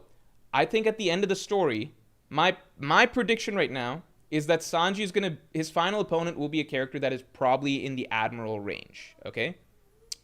Where the controversy will come in is like, if Sanji beat a character that's in the Admiral range, does that put him in this Yonko territory, right? I think that's where controversy number 1 will come in. And then with Zoro, I imagine his final opponent will be something like, maybe a Mihawk or Mihawk level character, right? I think where the controversy there will be, like, Zoro has clearly beaten someone like that. Does that put him in this range? I think Zoro fans will try and argue he's in this range or something like that. At the very least, Zoro will comfortably be, I think Zoro End of Story will be comfortably a Yonko level character. The question will be, is he into the, like, does that put, like, how comfortably is he on? Like, is he in the Pirate King range or something? I think that's where controversy number one will come. And then with Sanji, I think Sanji's opponent will be clearly weaker than Zoro's. But I think Sanji will also beat that guy easier than Zoro beats his final opponent. So then we'll have the debate of, like, are they in the same tier? How close are they? Sanji fans will argue that they're like this. Zoro fans will argue that no, they're a full tier of difference. I feel like that's what we're going to get. And I think Zoro fans will be arguing, I think some hardcore Zoro fans will somehow put Zoro in this tier at the end of the day. I don't think Zoro will be in that tier. I think there might, maybe be some argument that Zoro is here. I don't know about that, but maybe. My guess is Zoro will be here, and I think he'd be like at the tippy top of this. Maybe here. I don't know. I personally think Zoro will be comfortably here. I think Sanji will show that he is at least capable of beating characters in this tier. I think the debate at the end of the story will be like, maybe he's like here or not. How about I put Zoro Sanji question mark, and then I'll put Sanji question mark. Do people like that? Nice cop out.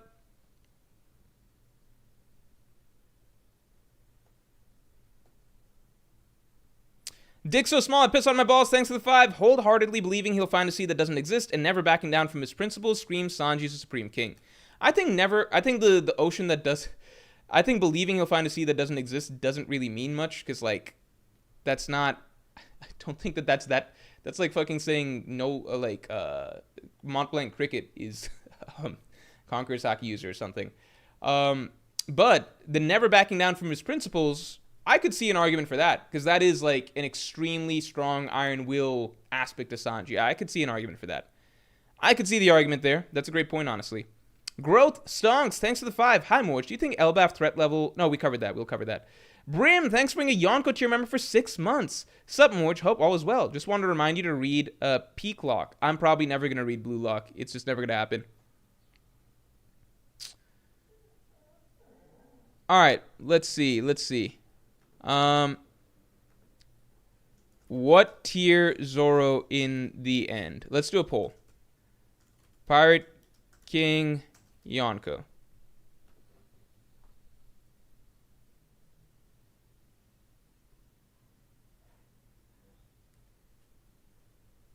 This is gonna be tight.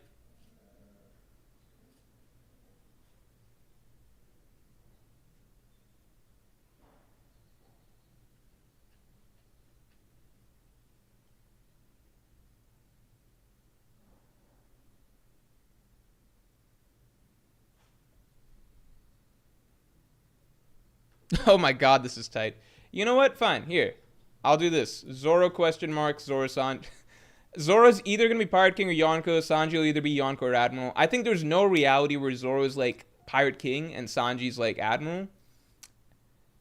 I think, you know what? I think end of story, we will be debating whether Zoro's in this tier or this tier. Yonko or Pirate King, and I think people will debate whether Sanji's Admiral or Yonko. I don't think anyone would ever be debating end of story that Sanji is Yonko level, or sorry, Pirate King level, but I could see this being a debate. This is tight. You guys want to get some more votes in? I'm not going to decide it by the vote, because it's literally a 50-50. Oh, it skyrocketed at the end.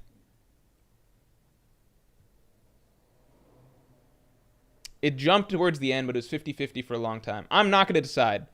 Let's do Sanji, just out of curiosity.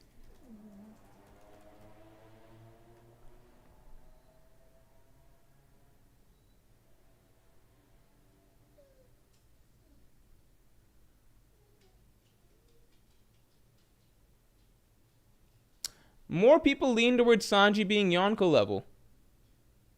I was surprised. I'm surprised. Okay, I mean, I'm down to put him there. I think I have difficulty imagining Sanji as Yonko level if, like, he doesn't have advanced Conqueror's Haki. But I'm down to put him there. I can remove the question mark from him. It's just Yonko level's, like, pretty fucking high. Like, that's, like, sky-splitting shit, you know?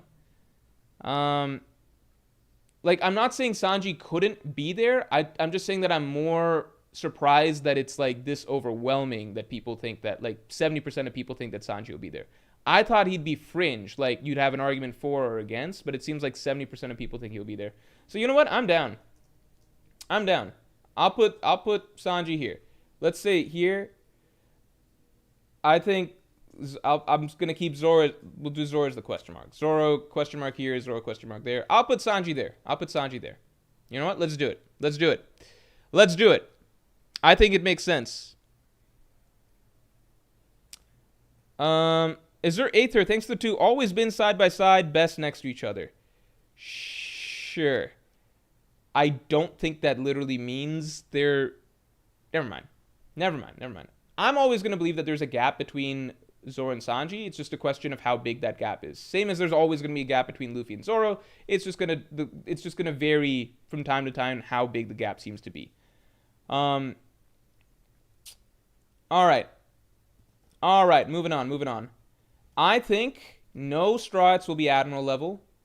I think there's going to be a solid gap. Unless...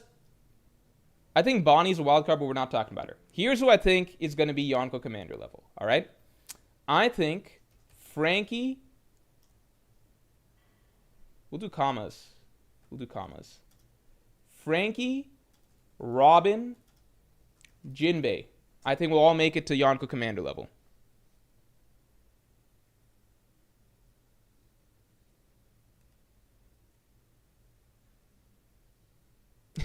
People want to debate the gaps between Zoro and Sanji compared to Luffy and Zoro. You know what I'd say? Here's my simplest take. I think that Zoro's peaks that Oda shows tend to be closer to Luffy. Like Ashura Zoro, that's basically the same as Luffy's showing against Kaido. Like Ashura Zoro against Kaido is basically as good as it gets against Kaido. But I think on average, Zoro's displayed closer to Sanji. I think that might be kind of the like, I guess in general, like Rooftop Zoro, right? Just look at Rooftop Zoro, Rooftop Luffy. That's basically pairing those two together, right? I think Zoro's peaks and best performance moments, Oda's going to show him as closer to Luffy. But I think on average, then you see like Zoro and Sanji fighting King and Queen, Two Wings, etc. So is that like a fair sort of view for people? Or are people don't like that either? I would like to get some more. Hey, Harley, Casey. No. Hey. I think one of the biggest complications is that I think that Zoro and Sanji both... We need to see more of their abilities. Because I still need a better demonstration of Ashura outside of like a single clash with Kaido. I need a better understanding of what Ashura is now.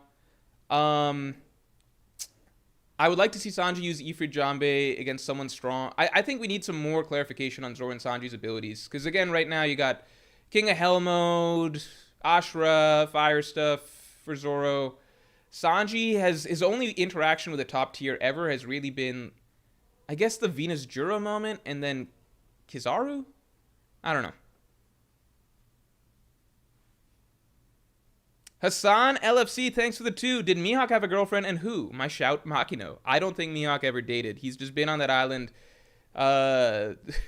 with his magazines for a long time.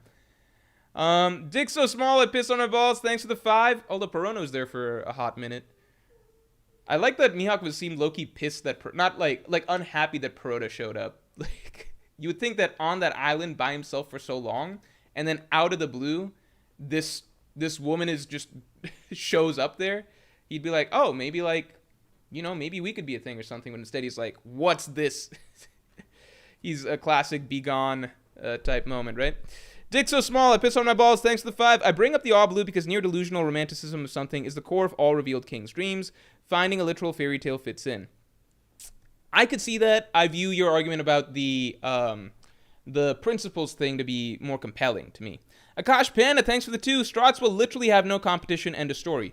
I mean, their competition is just going to scale higher. I think that's the big thing. Because it's weird to look at, like, Kaido and Big Mom's crews and being like, wait, the Strats are going to be stronger than their crews at the end? That makes no sense. But it's like, that's fucking obviously why they fought them in the saga before the final saga, right? So I think they'll be a lot stronger for the final saga. Like, we already see with the Gods Knights that the Gods Knights, their average Gods Knights officers are scaling above Yonko officers, right?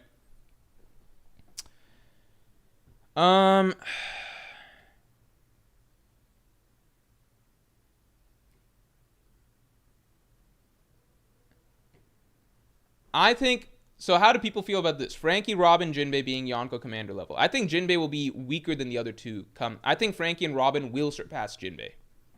I think Frankie will reach Queen's level.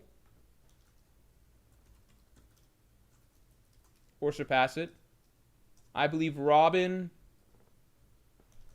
with Haki. Jinbei might learn a trick or two, some new technique that gets him there. I don't think any other Strats pass this level. Brook, I think, is really fucking difficult to scale, right? Like, I don't know if I could imagine Brook beating, like, Virgo or Pika. He hasn't shown that much. We have no 1v1s for him yet. Supersonic Squad, thanks for the 10. Sanji's dream and imagination align with Luffy's. Same with the impossible abilities. Impossible abilities, I don't know about that. Just like Zoro's will and ambition align with Luffy's, same with their Haki. I agree that his dream and I don't know if Sanji's ever been portrayed as like imaginative as Luffy outside of the dream, but the dream is important. If Sanji were more defined by his dream as a character, I think that there might be something there. I do find the principle argument and Sanji's like strong will, like extremely strong will when it comes to his principles, to be something that could be indicative of Conqueror's Haki. I don't think just sharing the same dream as Luffy is that significant, considering the dream is not highlighted that much. And to be honest, there are a lot of characters that have big dreams and like the same dream as Luffy in One Piece that are not Conqueror's Haki users, you know? But I see the argument for the principles. Akash Panda, thanks for the 2. I meant after Final War, everyone else will fall. Yeah, the Strat's end of story will be absolutely broken. I mean, Luffy's faction by the end of the Final War will be probably pretty much everybody good in the world is pretty much allied with him or under his wing. But I also think that the Strats won't really be an institution by the end of the story. I think there will be a disbanding. MOH, thanks for the 2. Mihawk equals Shanks. End of story Zoro greater than equals Shanks. Zoro Pirate King tier. I think I want to get some more understanding of what Pirate King level looks like. That's all I really want. I think that's why I've got my question mark there. Because if it's like... If we end up seeing that Roger, Whitebeard, and Zebek are just a clear step above the current top pirates, then just beating Mihawk alone doesn't necessarily mean that Zoro is now equal to Roger, Whitebeard, Zebek, you know? It could mean that. I'm not saying it doesn't, but I would like to get a better idea of... I think first, what I really need to see is just Mihawk against other characters first.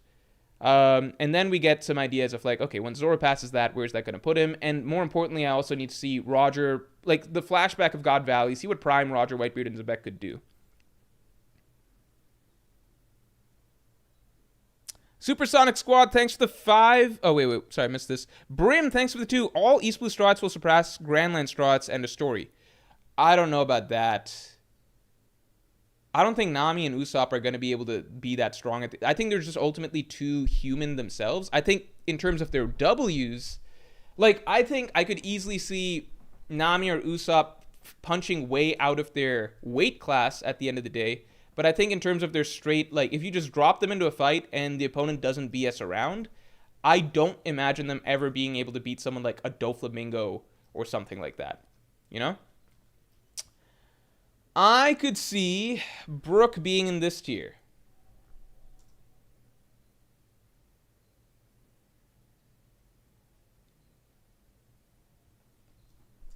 If Chopper awakens his fruit or gets Sulong, I could see Chopper being in this tier.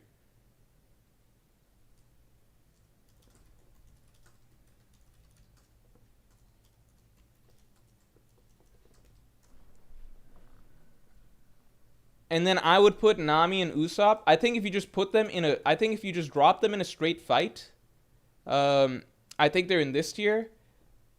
Can both probably punch way above their weight class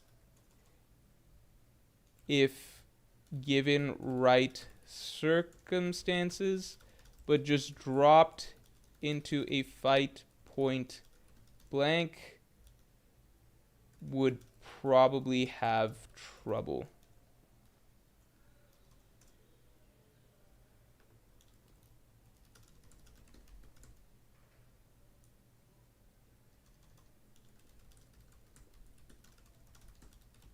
I don't know if this is correct. Do you think I should put Nami and Usopp higher? The tricky thing with Nami and Usopp is just that, like, I don't judge their tier by who they can defeat, because they generally beat characters that they would not be able to defeat. Like, Nami beating Ulti doesn't put Nami in Tobi Roppo level, because she would have lost to Ulti if it was like just a fight between the two of them. There was a shit ton of interference and a lot of things that had to go their way for Nami to take out Ulti. Usopp, like, in general, throughout his fights across the story, there's always special circumstances. Nami, throughout her fights throughout the story, there's always special circumstances, you know? Black Lightning, thanks for the 5. Ever notice when Oda makes trios, only one doesn't have Conqueror's Haki? Kid, Luffy Law, Luffy Ace Sabo, Zoro, Luffy Sanji, Garp, Sengoku, Tsuru. I don't count Garp, Sengoku, Tsuru, but that is a thing I've noticed, and Luffy's the commonality in those tiers. So, like, Oda likes that combination, and the character that generally doesn't have Conqueror's Haki is the more smart, savvy, rational one. So you look at Luffy, Kid, Law, right? Law is the smart, savvy, rational one. Luffy and Kid, very stubborn, bullheaded, Conqueror's Haki users. Luffy, Zoro, Sanji. Sanji, the smart, rational one. Luffy, Zoro, smart, bullheaded, stubborn, right? Luffy, Ace, Sabo. Sabo, more smart, rational. Luffy and Ace kind of portrayed as dumbasses, very stubborn, bullheaded, etc., right? There's just a trend in terms of how Oda tends to write Conqueror's Haki users, which is why I am under the impression that Law, Sanji, Sabo, it's not a coincidence that those three don't have Conqueror's Haki. There's a distinction between how Oda tends to write Conqueror's Haki users. That is my interpretation at the moment. It's funny you bring up those trios, because that's actually low-key been a video topic that I've been waiting on for some time. I've been waiting for a moment where, like, we get something new significant in terms of Conqueror's Haki, and then I would drop a video explaining why, like, certain characters, despite being very popular and very strong and very important in the story, seem to not be written as Conqueror's Haki users. At the same time, I entertain the possibility, obviously, that my interpretation is incorrect. Maybe Sanji will get Conqueror's Haki. But yeah, like, Oda's put Luffy in, like, 3 of these sort of trios, right? The brother trio, his monster trio, the supernova trio, and there is a recurring pattern between the 2 other characters in the trio, right? Ace, Kid, Zoro fall under one category that is remarkably similar in character type. Sanji, Law, Sabo fall in another category that is remarkably similar in character type. The Lowman, thanks for the 2. Do you think EOS Zoro can beat Green Bull High Diff? I don't know if he's going to be able to do that. EOS Zoro would deal with Green Bull the same way that Shanks did. Akash Panda, thanks for the 2. Please revive the Yonko 4 tier for Brook and Chopper. I just feel like it's not a real acknowledged tier. I'm going to keep him in that tier. It feels like a made-up tier. I mean, these are all made-up tiers, but you know what I mean. Brim, thanks for the 5. Wouldn't it be weird for Usopp to not surpass Yasopp and a story who's around 2nd commander or 3rd commander tier? No, I don't think that's weird. I think that Usopp, his story can be doing things his own way. Usopp doesn't even use a gun. Like, Usopp's story has always been him finding a way despite not having the innate abilities that other people do. I don't think Usopp's supposed to be, like, a mirror image of his father. I think Yasopp is the more, like, traditional, probably, like, hockey specialist, like, very brave, bold, aggressive, like, gunman or whatever, right? And Usopp has always been this much more human, cowardly figure who relies on, like, tricks and his own wits and improvisation to win fights that he really has no business winning, right? I think that's the beauty of Usopp. So I wouldn't be surprised if, end of story, Usopp is able to beat someone that Yasopp wouldn't be able to, or if Usopp out-duels Yasopp in a fight, straight up or something. But I imagine the circumstances of that would be very, very unique to that situation. Much like Usopp defeating Perona, right? Usopp and the Mr. Four duel, right? Usopp versus Chu, right? a lot of things have to fall into place for Usopp to actually win those fights. One of the few fights Usopp just wins straight up is like against that Fishman in Fishman Island, right? That's a fight where it's just like head on. There's no like no BSing or anything like that. Usopp can just straight up win with the plants and everything like that and figuring out traps. But generally speaking, Usopp, there's always a lot of things that have to, like, outside circumstances that have to happen, or openings that have to happen, or like the opponent leaves him for dead, things like that. So I think that might be part of the... Like, I don't think Usopp will necessarily be a Yonko third commander, second commander level character. Like, I don't think if you dropped...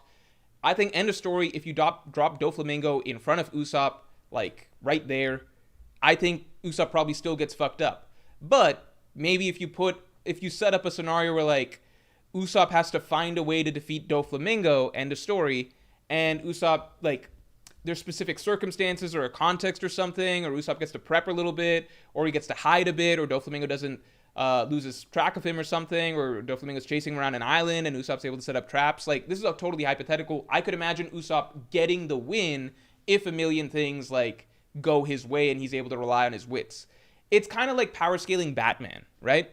You don't really power scale Batman in the same way you power scale other superheroes, right? You say, like, hypothetically, if he had certain, what's the arena like? What tools does he have on hand? Does he get prep time? What all is going on in the scenario? Like, you could write a scenario of Batman beating somebody that, let's say, what's a higher than street level, but let's say Batman beating somebody that, I don't know, is Aquaman disrespect? Batman beating someone that Aquaman couldn't, but that isn't to say that Batman power scales above Aquaman. Does that make sense? That's how I view Usopp. Akash Panda, thanks for the 2. Usopp, Tobi Roppo tier, and a story lies about beating one. That's funny. That's actually true. All right, you know what? I'll go ahead and put Nami and Usopp in here. I think Nami could maybe straight up beat... because Nami has Zeus, so Nami, I think maybe she could just point Zeus and shoot, and she could beat a Tobi Roppo, end of story, even without any special circumstances. But Usopp, I think, I think if you put Virgo in front of Usopp, I think Usopp is always going to need something to be able to beat Virgo, personally. Or if you put Pika in front of Usopp, I think there'll always need to be some circumstances that take place. I don't know. Can Yasopp even beat Doflamingo? I mean, that's kind of my point, which is like, I could see Usopp maybe through circumstances being able to beat an opponent that maybe Yasopp even couldn't. I imagine Yasopp versus Doflamingo is its own debate, but I don't know. Batman's canonically beaten Apocalypse? Isn't that totally different universes? I don't know, man. Maybe a crossover event or something. I mean, Batman's killed Darkseid. So, like, shit happens, but, like, you don't power scale Batman based off of, like, what he's able to do in his ideal circumstances. It's the same way, like, you could drop Bane in front of Batman and then Batman just loses. Although, realistically, Batman should never lose to Bane if Batman actually wants to use, like, his full artillery. But that's my point. That's my point. Like, it's the same way that pre-time skip, we got to Water 7, and Usopp fucking lost to random thugs on the street, Frankie family members. Like, they jumped him and they took his shit, right? This was a Usopp who has already, like, defeated fucking Fishman officers, fought, took out Mr. Five, or at least helped in taking out Mr. Five, took out multiple Baroque Works agents and stuff like that. Like, Usopp was very, he shouldn't be losing random fights like that, but if you just drop him into a certain... Like, it's the same Usopp that 5 chapters later, was giving Luffy a real run for his money, right? Usopp just has such a wide range. That doesn't mean Usopp's close to Luffy's tier, but with the right circumstances, context, etc., Usopp can range, like pre-time skip, he could range from losing to random street thugs to giving Luffy a significant challenge, right? That was Usopp's range. I imagine it'll be very similar post-time skip. L, thanks for the 2. I think Jinbei will be first mate level, end of story. I don't think so. I don't think Jinbei's... You guys know I'm not the biggest Jinbei fan, but I don't think Jinbei... Like, this is me just saying straight up. I don't think Jinbei is a character that's destined to get that much stronger because he is such a veteran. Like, he is a veteran's veteran. Like, this is a dude that's, like... He's been in the NBA. He's on his, 15th season in the NBA. He's not really getting better. I'm not saying he's getting weaker, but maybe he learns a few more moves or something. Maybe something that would allow him to beat like a third commander or something, but I don't think he's getting major power-ups. Sun, thanks for the 2. Can Nami beat Black Maria? If so, she's flying 6th tier. I think it's complicated. I think that end of story Nami, you would expect her to beat Black Maria. I think at this moment, the biggest issue with Nami is always going to be speed. She is probably the speed of like a normal human person in terms of activating her attacks and everything. Black Maria was able to very quickly like snag Robin with her spider webs and things like that. Nami's just such a glass cannon that it's always going to be a discussion. Like if she gets her move off, could she do this or that? I don't know. But I'm going to put Nami and Tobi Roppo tier just because, again, the firepower is so strong and she can probably launch Zeus relatively fast. All right, everybody. I do have to call stream a little bit early today. I am sorry. I think here's what I got here. Yeah, this is what I'm putting characters in. I think Zoro's the only one I feel really uncertain about just because this area is hard to scale because we don't really know if it's we don't know if it's its own tier.